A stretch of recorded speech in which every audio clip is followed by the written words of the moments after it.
Creo que con el tiempo transcurrido hemos entendido que sin memoria no hay proyecto posible de cambio social en sentido democrático. Y además da la casualidad de que en este país tiene grandes déficits democráticos. Se podría decir, casi resumiendo, que durante la transición fuimos lo suficientemente fuertes como para impedir la continuidad de la dictadura franquista, pero débiles como para poder impedir el mantenimiento de los aparatos vinculados al franquismo. Fuertes para impedir su continuidad, pero débiles para limitar sus pervivencias. Bueno, gracias por la invitación que habéis efectuado para que pueda contar aquí tanto la historia personal como la experiencia vivida, ¿no? Bueno, mi nombre es José Luis Mateos Fernández, soy miembro de la Fundación Andreu Nin y participo en representación de esta fundación tanto en la Plataforma por una Comisión de la Verdad como en la Coordinadora de Apoyo a la Querella Argentina. Esto es así porque soy nieto de represaliados, y represaliados a gran nivel, ¿no? Mi abuelo fue condenado a muerte con 38 años, mi abuelo paterno, tras la caída de Asturias, fue capturado, luego lo contaré, me extenderé en la historia, y también mi tío abuelo, en este caso materno, que fue condenado a muerte con 22 años y fusilado en la cárcel de Talavera, ¿no? Siendo muy jovencito. Bueno, me planteabais cómo si desde niño se percibía lo que había ocurrido en este país. Yo, teniendo en cuenta que nací en 1954, hacía 15 años que había terminado la Guerra Civil. El ambiente todavía era bélico en este país, ¿no? Con represalias atroces sobre la mayoría de la población, que además fue la mayoría de la población la perdedora del conflicto. Bueno, pues es sorprendente cómo de niño, y eso lo puedes comprobar con cualquier niño, cómo percibes la realidad y los dramas que ocultan precisamente esa realidad, ¿no? Cómo siendo un niño ya te das cuenta de que hay cosas que te dislocan un poquito lo que suele ser una línea recta en tu propia educación y aprendizaje, ¿no? Y esos zigzags que se producen en tu educación y en tu aprendizaje te llaman la atención. Rápidamente percibes que formas parte de la familia de los perdedores, de los derrotados en la guerra civil. Eso lo notas cuando tus familiares, tus abuelos, tus padres te repiten continuamente que te es tonada o simplemente te mandan a la habitación o te sacan para que puedan hablar ellos con las ventanas cerradas. Tú percibes que algo no es normal, pero en este país no era difícil percibir eso, ¿no? Es decir, era muy común, la propaganda del régimen era avasalladora en aquellos años, ¿no? En la década de los 50. Todavía vivíamos bajo lo que se denominó luego la autarquía. Es decir, el régimen todavía no había comenzado ni siquiera lo que fueron luego tímidas aperturas, muy tímidas aperturas, porque los paredones seguían funcionando, ¿no? Pero que todavía no se había llegado al plan de estabilización del año 59, cuando España, en las finales de la década de los 50, comienza a ser reconocida también internacionalmente, primero por Estados Unidos y el Vaticano, y posteriormente, aunque se le pongan condiciones por su falta de democracia, para acceder a cualquier estatus internacional de reconocimiento. Incluso en Naciones Unidas no es admitida hasta años después, ¿no? de la creación de Naciones Unidas. Bueno, luego con lo que percibes siendo niño, lo notas también y se acentúa en el colegio. Cuando tú tienes 5 años, 6 años o 4 años y comienzas a ir a la escuela, ya notas el régimen militar que impera en el país. En este país todo está prohibido, todo es condenado, todo es perseguido, ¿no? No hay nada, incluso se dice que aquello que no está prohibido es pecado, ¿no? Lo cual da idea del carácter totalitario que tenía el régimen franquista, donde incluso, no solamente en el terreno económico y el terreno político, sino en el terreno ideológico, ¿no? El poder inmenso de la Iglesia Católica, que fue una de las fuentes de legitimación de la dictadura franquista que tuvimos durante casi 40 años en este país, ¿no? Cuando eres adolescente ya empiezas a percibir también otra manera de interiorizar lo que acontece en este país. Es curioso que en este país, a los que éramos muy jóvenes, que cuando teníamos 15, 14, 16 años, nos llamaba la atención el movimiento hippie de Estados Unidos, ¿no? Algo que manifestaba su aversión a la sociedad de consumo cuando aquí nadie consumíamos, ¿no? Aquí te tomabas un Fanta, una Mirinda para 3 personas, ¿no?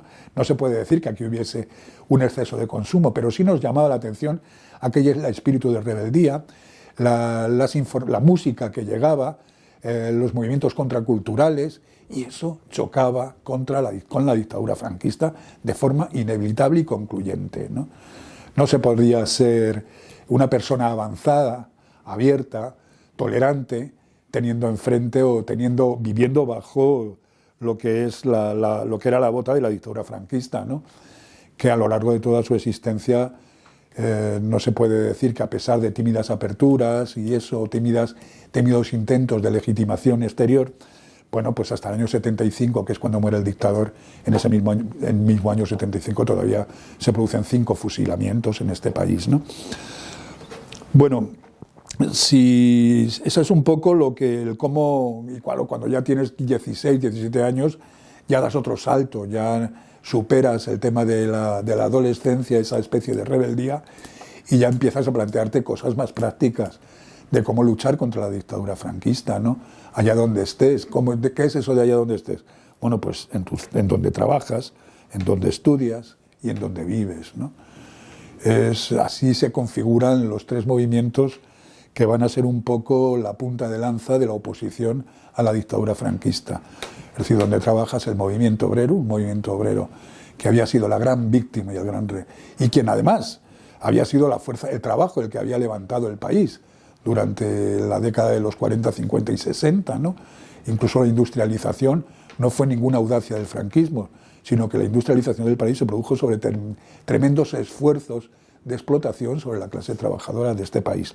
Bueno, pues el movimiento obrero, el movimiento juvenil, es decir, el movimiento estudiantil, es otra de las fuerzas importantes que se oponen a la dictadura. Ya te estoy hablando de los años 70, ¿no? Finales de los 60, principios de los 70. Y, por supuesto, el movimiento también ciudadano, es decir, la lucha de los barrios contra las condiciones de vida que imponía la dictadura, ¿no? Bueno, pues en ese caso ya pretendes dar otro nivel, aportas otra visión a lo que es la lucha o la oposición a la dictadura. Bueno, un poquito por aquí es lo que es mi trayectoria personal.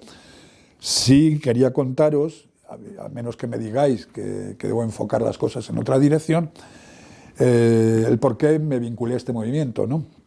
Bueno, cuando estamos en plena crisis económica, con la crisis financiera del año 2008, todo el mundo damos prioridad, incluso en este país hay una huelga general bajo el gobierno de Zapatero, pero en 2010 se produce, me parece fue el 2010, si no mal recuerdo, el 2009, el tema del procesamiento de Baltasar Garzón. Llama la atención de que fue precisamente en aquel año de 2010, y creo que en el mes de abril, cuando se produce la mayor manifestación por la recuperación de la memoria democrática en este país, en Madrid, casi 100.000 personas, ¿no? Este movimiento, el movimiento memorialista, no hemos logrado hacer otra movilización de tal calado, ¿no? con tan importante impacto social. Pero bueno, cuando se produce el procesamiento, el intento de procesamiento de Baltasar Garzón, un grupo de gente nos encerramos se monta guardia permanente en la Escuela de Relaciones Laborales de la Universidad Complutense, ¿no? En San Bernardo. Y allí coincidimos muchísimas personas de diferentes trayectorias, de diferentes experiencias, pero todas considerando el valor que empezaba a tener para esta sociedad, que democráticamente tiene demasiados déficits, la importancia que podía adquirir la memoria democrática y el tema de impedir el procesamiento de quien había osado empezar a cuestionar jurídicamente la dictadura franquista, ¿no? Allí nace la plataforma contra la impunidad del franquismo, de la que todos los presentes al principio nos incorporamos, es decir, tengamos organizaciones detrás o no, pero la plataforma contra la impunidad del franquismo es la que comienza concentrándose en la Puerta del Sol todos los jueves del año y lo va a hacer durante varios años, independientemente de que su desarrollo implique, bueno, pues diferentes rupturas, conflictos entre los componentes, viejo tema que todos conocemos, ¿no? Bueno, pues es a partir del año 2010 cuando cuando el movimiento por la recuperación de la memoria democrática, se puede decir que se presenta en la sociedad española como otro mecanismo que pretende cambiar las cosas, ¿no? Hasta ahora se puede decir que hasta entonces teníamos la idea de que el tema de la memoria democrática era un aspecto secundario para los proyectos de cambio social. Creo que con el tiempo transcurrido hemos entendido que sin memoria no hay proyecto posible de cambio social en sentido democrático. Y además da la casualidad de que en este país tiene grandes déficits democráticos. Se podría decir, casi resumiendo, que durante la transición fuimos lo suficientemente fuertes como para impedir la continuidad de la dictadura franquista, pero débiles como para poder impedir el mantenimiento de los aparatos vinculados al franquismo. Fuertes para impedir su continuidad, pero débiles para limitar sus pervivencias. Por eso la democracia española se ha desarrollado atestada de pervivencias heredadas de la dictadura franquista, ¿no? Digamos también que los grupos sociales que dirigieron la sociedad española durante el franquismo, para mal de todos, también iban a dirigir la sociedad española a partir del nuevo régimen democrático. Bueno, pues esta es la losa que arrastramos, esta es la característica diferencial de lo que es la democracia española con respecto a la democracia, a las otras democracias europeas, ¿no? Bueno, es conocido de todos que en España se puede ser demócrata y casi fascista, ¿no? Lo cual es una aberración. Es decir, el compromiso democrático conlleva el rechazo de toda forma de totalitarismo o cualquier manifestación de opresión. En este país, la reproducción de las desigualdades sociales no forma parte del componente democrático de la sociedad, sino de su déficit democrático, ¿no? Bueno, y en esa trayectoria este movimiento sigue adelante y hoy nos planteamos que es difícil cualquier compromiso de cambio efectivo en el futuro si no se aborda el tema de la recuperación de la memoria democrática de este país, ¿no? Yo soy, ya digo, descendiente de represaliados, de mi abuelo paterno fusilado y de mi tío abuelo materno también fusilado, ¿no? Pero bueno, entiendo que el movimiento de la memoria democrática, independientemente de que todas las generaciones anteriores que ya vivieron directamente la guerra o los primeros años de la dictadura franquista, ya siendo adultos, pues que bueno, que no se trata, que independientemente de que esas generaciones vayan desapareciendo, la memoria democrática no va a ser erradicada, sobre todo porque la memoria democrática no es la memoria de las víctimas, es la memoria de las luchas sociales. Y eso sí que ese compromiso y esa manifestación yo creo que es específica para entender lo que es el movimiento por una memoria democrática en este país. Es decir, no es la memoria de las víctimas, no es la memoria de los perdedores, que una parte también, pero sobre todo es la memoria de las luchas sociales de este país. Y en esas luchas sociales hubo que pagar un gran precio las generaciones que vivieron la guerra civil y que vivieron la dictadura franquista, ¿no? Bueno, me habéis planteado también que cuente o que hable de la experiencia de los casos familiares afectados, ¿no? Bueno, como he dicho, mi abuelo paterno, Gregorio Mateos Maroto, vivía en Asturias. Él trabajaba en Madrid de tranviario. Fue fusilado con 38 años en la isla de San Simón. Pero haciendo la mili en León, conoció a mi abuela que estaba allí asistiendo. Mi abuela era asturiana. Se casaron y se fueron a vivir a Asturias. Mi abuelo, ya estando en Madrid de tranviario, ya era miembro del Partido Socialista y de la UGT. Se fueron a vivir a Asturias. Un familiar de mi abuela, migrante en Argentina, les dejó una herencia, con lo cual pudieron organizar una casa de comidas en el pueblo de Nava, Asturias, conocéis Asturias, conocida como la Villa de la Sidra, está en la comarca de la Sidra, en Asturias, y allí mi abuelo hizo su vida, ¿no?, como militante socialista y como militante miembro de la UGT. Cuando llega octubre de 1934, la Revolución de Asturias, después de la derrota, es detenido y está prisionero en un barco en el puerto de Gijón, ¿no? Cuando llega 1936, sabéis que en Asturias el golpe militar, la militarada, fracasa. El encargado de la rebelión es el coronel Aranda, luego general Aranda, pero que hace manifestaciones ostentosas de lealtad republicana, con lo cual logra que dos columnas mineras, una por tren y otra por carretera, partan hacia Madrid, ¿no? El mismo 19 de julio.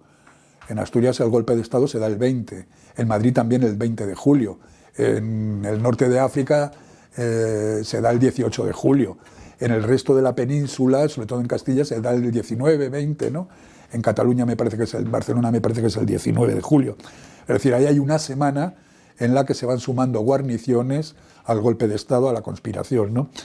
Eso permite que una columna minera llegue a Madrid, la columna minera que llega por tren. Luego da la casualidad que el día 20 mineros asturianos participan en el asalto al cuartel de la Montaña, que es donde tiene lugar la insurrección en Madrid, la insurrección de la militarada en Madrid, ¿no? La otra columna vuelve rápidamente a Asturias cuando se enteran que el coronel Aranda se ha sublevado y, claro, los mineros parten para cercar Oviedo. Durante los 3 años de guerra en Asturias, desde julio del 36 hasta octubre del 37, solo año y medio, en octubre del 37, Franco logra conquistar todo el frente norte, ¿no? Sabéis que la zona republicana quedó dividida en dos, ¿no? Y quedó aislada la zona norte, además incomunicada con Francia, porque ya en septiembre del 36 los franquistas toman Irún, con lo cual Guipúzcoa, Vizcaya, Cantabria y Asturias quedan aisladas del resto de la península y también de Francia. Y solamente se pueden comunicar por mar, ¿no?, con el resto de la España republicana. Mi abuelo, durante ese año y medio, de julio del 36 a octubre del 37, que es cuando Asturias es conquistada por las tropas de Franco, mi abuelo ejerce de miembro como juez del Tribunal Popular. Es miembro presidente del Consejo, ¿cómo se llama?, del Consejo Militar. Es que no he traído los papeles y los datos, pero bueno, sí. Consejo de Guerra, pues, sí, es presidente del Consejo de Guerra, pero el Consejo de Guerra no como proceso, me refiero, sino el Consejo encargado de la lucha en esa zona, ¿no?, en ese frente. Pues es miembro ¿cómo se dice?, de la comisión o del Consejo de Guerra, del Consejo de Abastos, del Comité de Guerra, presidente del Comité de Guerra, juez del Comité del Tribunal Popular de Justicia y miembro del Comité de Abastos. Era la época de los comités, el momento de los comités. Y cuando Asturias es capturada, además en octubre del 37, no sé si sabéis, en el mes de en abril es bombardeado Guernica, en junio cae toda la provincia de Vizcaya, cae Bilbao, ya solo quedan Cantabria y Asturias, en agosto cae Santander y ya solamente a partir de agosto Asturias queda aislada y cercada por mar y aire, ¿no? Y en octubre del 37 se produce ya la gran ofensiva para liquidar el frente asturiano, ¿no? Asturias es gobernada en la época por lo que se llama una junta soberana que dirige primero Asturias, el norte de León y una zona de Cantabria, ¿no? Una junta soberana presidida por el minero socialista Belarmino Tomás.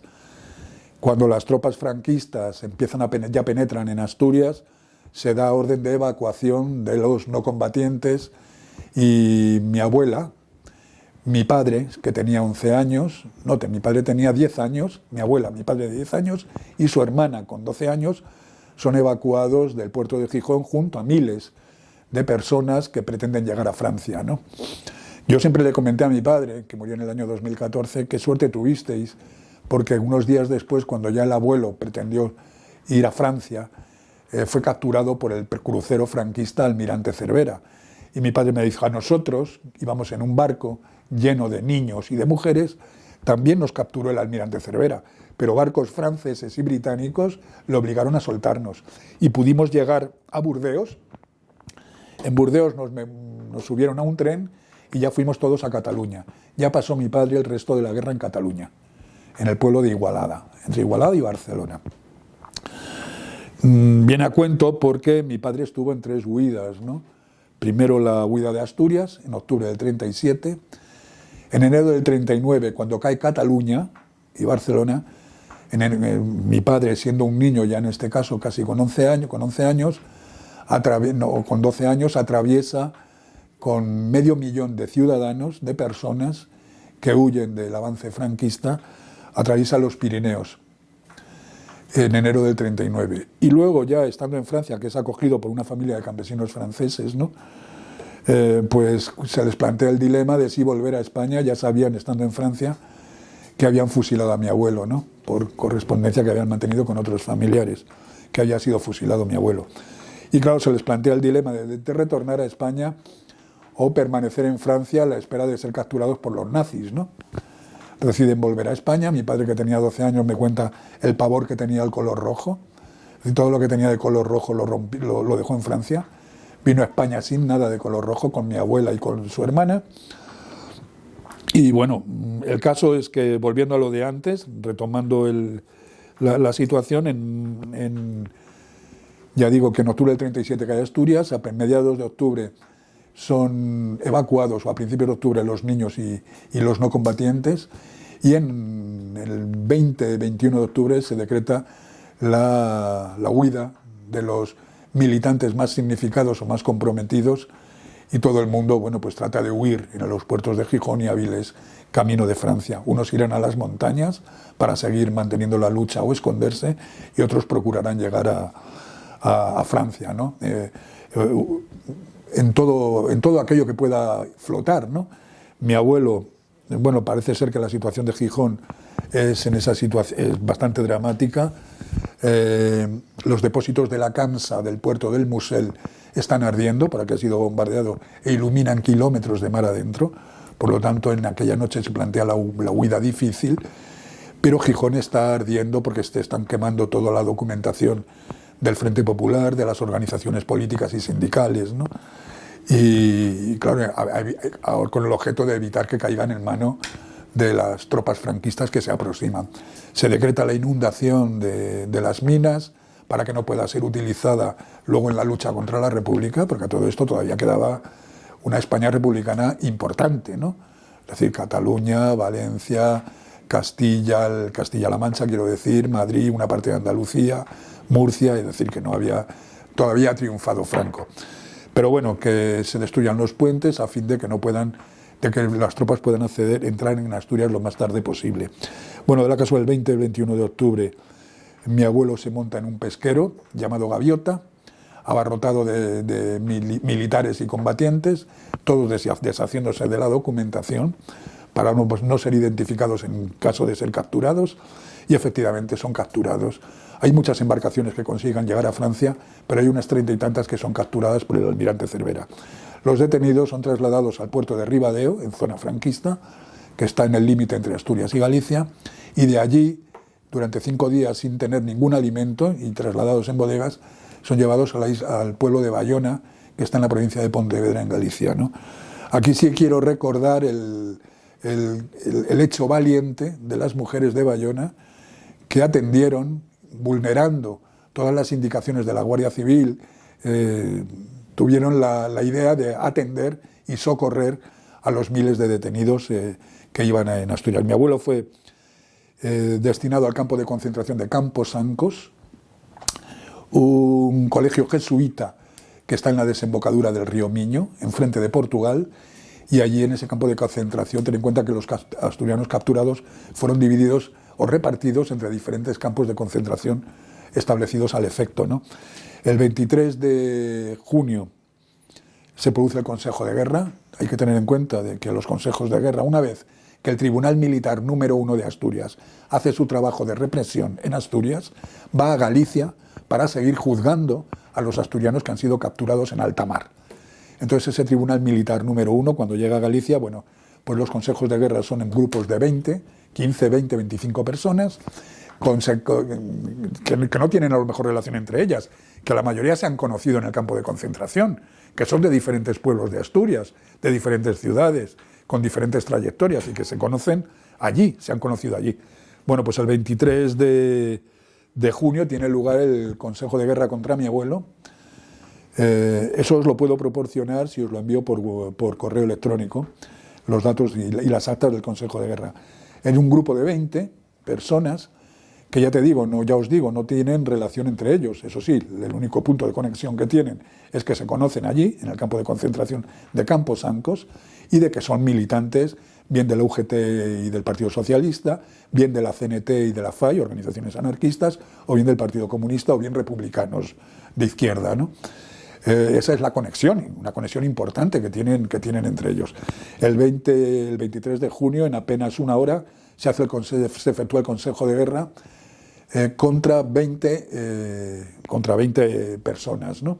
Una de ellas es mi abuelo. De esas 20 personas se producen 7 penas de muerte, para que os hagáis una idea. Es decir, el Tribunal Militar número 1 empieza a actuar en Asturias a partir del mes de marzo-abril. Y en junio es cuando le toca el juicio a mi abuelo y a 20 personas, a 19 personas más, ¿no?, de este grupo de 20. En ese grupo de 20 se producen 7 penas de muerte, lo cual da idea de la atrocidad de la represión y del carácter vengativo que tenía la dictadura franquista. Mi abuelo fue acusado de 2 figuras jurídicas inexistentes: auxilio a la rebelión y rebelión militar. Figuras que no son aplicables a la población civil y que además eran los responsables de la rebelión militar, los que acusaban a las víctimas de la rebelión militar de ser ellos los rebeldes, ¿no? Algo verdaderamente inaudito. Bueno, fue acusado de auxilio a la rebelión y de rebelión militar, ¿no? Y por lo tanto se le considera responsable de lo acontecido en el pueblo de Nava, donde por cierto no hubo muertos, y sin embargo, bueno, pues se pide la pena de muerte. Yo creo que Franco no perdonó a los que ya habían estado detenidos en octubre de 1934, tras la Revolución de Asturias, ¿no? Para la dictadura franquista estas personas eran reincidentes e incorregibles, ¿no? Y por lo tanto pues tenían que tener la máxima pena. Ya digo, del grupo de 20, 7 penas de muerte, 3 socialistas, uno de ellos mi abuelo, 2 anarquistas y 2 comunistas, en el paredón de ejecución. Los condenados a muerte eran trasladados a otros campos, ¿no? Mi abuelo del campo de concentración de Camposancos con otras 6 personas, en este caso con 4 más, fueron 5, fueron 7. Fueron trasladados a la isla de San Simón, que está en la ría de Vigo. Era ¿cómo se llama? Donde antes estaban los leprosos, un lazareto. Un lazareto, no sé si conocéis el significado.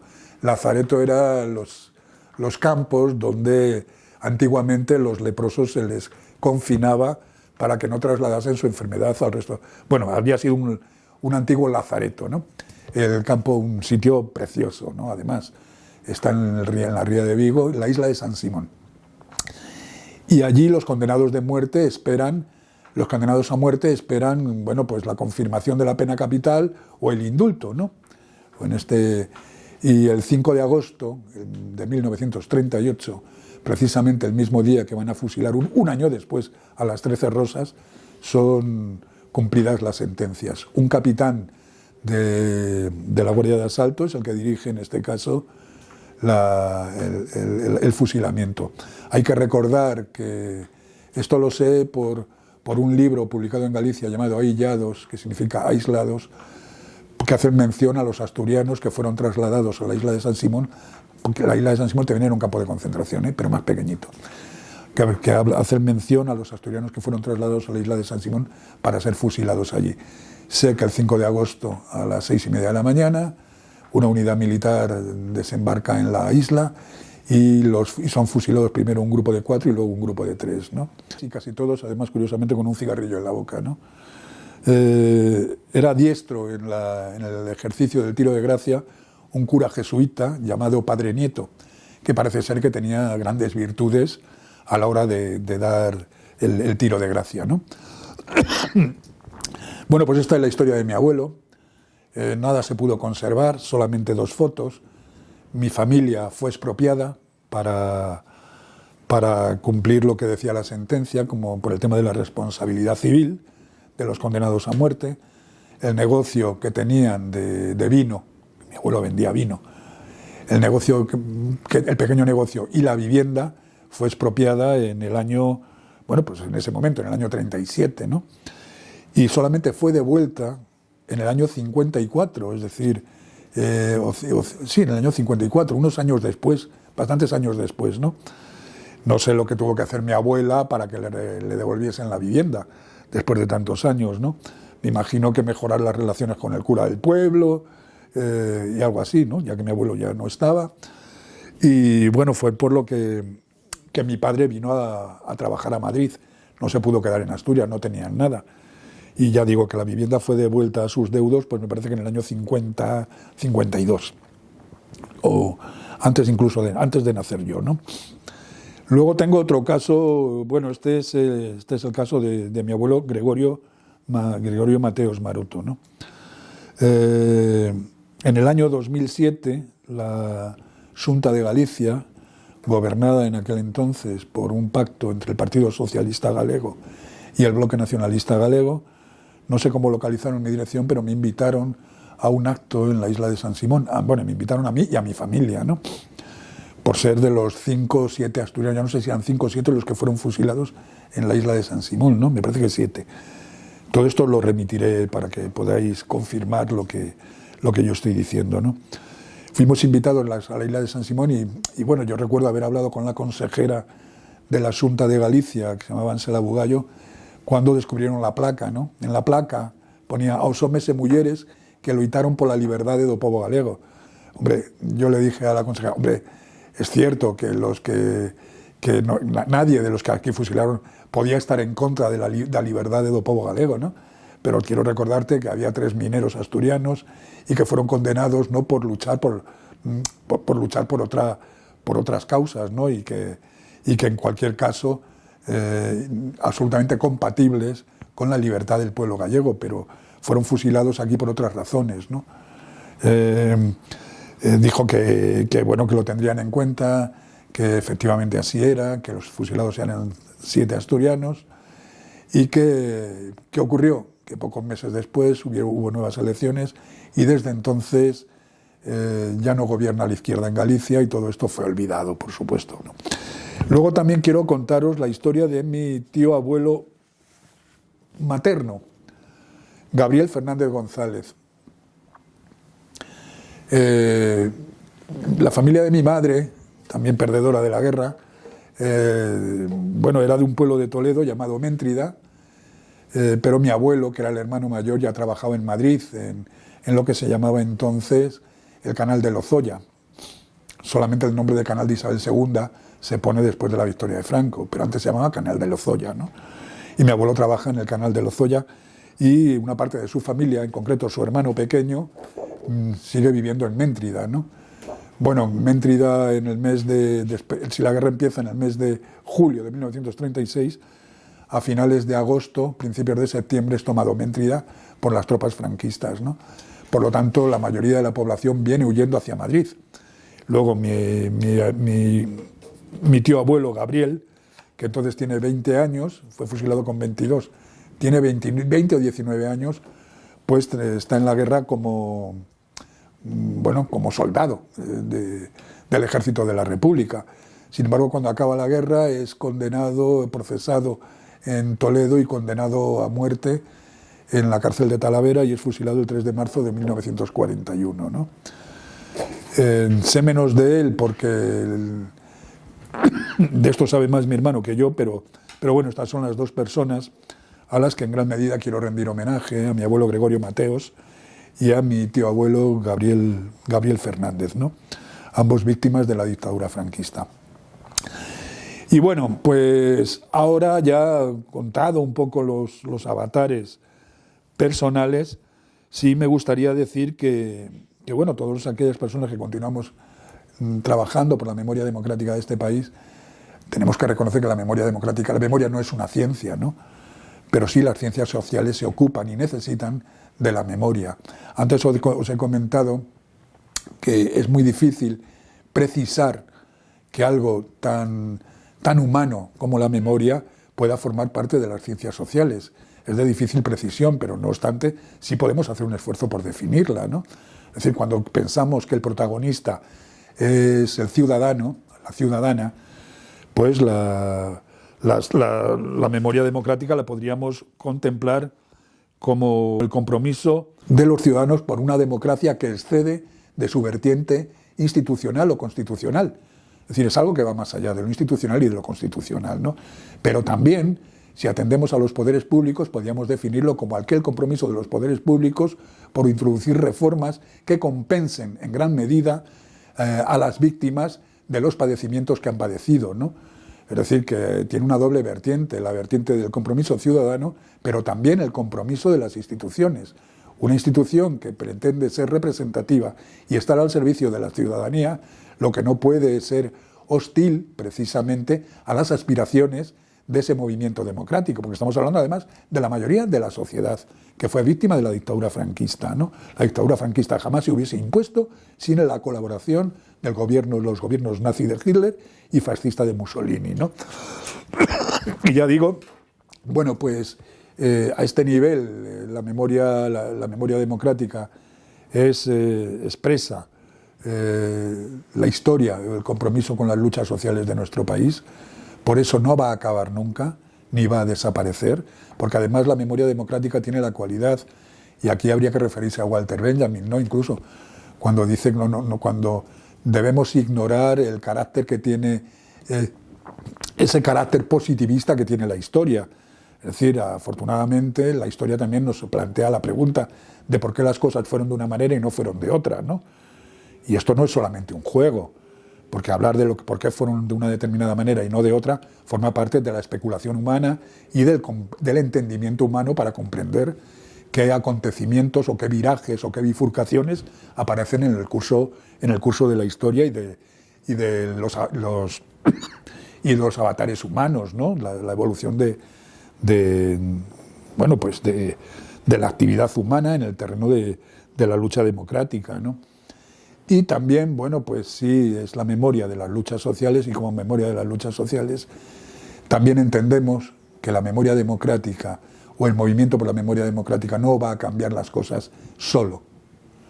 Es decir, en este país hay un bloque oligárquico, podemos considerar que dirige la sociedad española, bueno, pues contra esos intereses oligárquicos que determinan el devenir de la sociedad española, pues habrá que levantar otro bloque social, en este caso un bloque social democrático. No sé si el término revolución democrática es lo procedente, pero sí el tema de que los cambios que tiene que abordar la sociedad española tienen que ver con la desigual distribución social del poder, con la desigualdad creciente que vivimos, y la memoria democrática vendrá del camino de una inmensa movilización social por la recuperación de sus valores y de sus derechos. Yo no quiero decir que no vivamos en una democracia, pero sí vivimos en una democracia que tiene muchísimos déficits. Bueno, habláis de la juventud. No se trata de lanzar mensajes, de incorporaros a esto, a esta historia. Es cierto que la memoria democrática forma parte también de vuestra experiencia y de vuestro aprendizaje, cuando me refiero a la juventud, ¿no? Las prioridades no las tenemos que establecer las personas que ya nos consideramos adultas o muy adultas. Es decir, yo creo que cada generación tiene sus propios compromisos, sus propias prioridades y sus propias urgencias. Pero hay una cosa que es común y que explica un poquito el hilo que une las inquietudes, las voluntades y los compromisos de diferentes generaciones. Y es la voluntad de defender aquellos valores que están vinculados a los derechos humanos y al compromiso democrático, ¿no? Es decir, la pasión democrática de una sociedad, y la pasión democrática sobre todo la tiene que demostrar, o la demuestra habitualmente la juventud, solo obedece precisamente a eso. Como pasión democrática, no sé si tarde o temprano, pero descubrirán el valor de la memoria. Sin memoria no se puede existir. Sin memoria somos objeto y no sujeto de los cambios. Y la juventud quiere ser sujeto. Entonces no basta con las recomendaciones que los adultos pueden hacer, porque para ser sujeto ellos encontrarán el camino y desbrozarán los obstáculos y entenderán el valor de la memoria, porque aquellos que regalan el pasado están regalando también el presente y por lo tanto hipotecando el futuro. Entonces, máxima confianza en la juventud y en las perspectivas de que habrá nuevos caminos y nuevas vías, ¿no? Esas grandes alamedas por las que pasa el hombre libre. Se lo digo a un compañero chileno que está aquí presente. Bueno, pues eso con respecto a la juventud.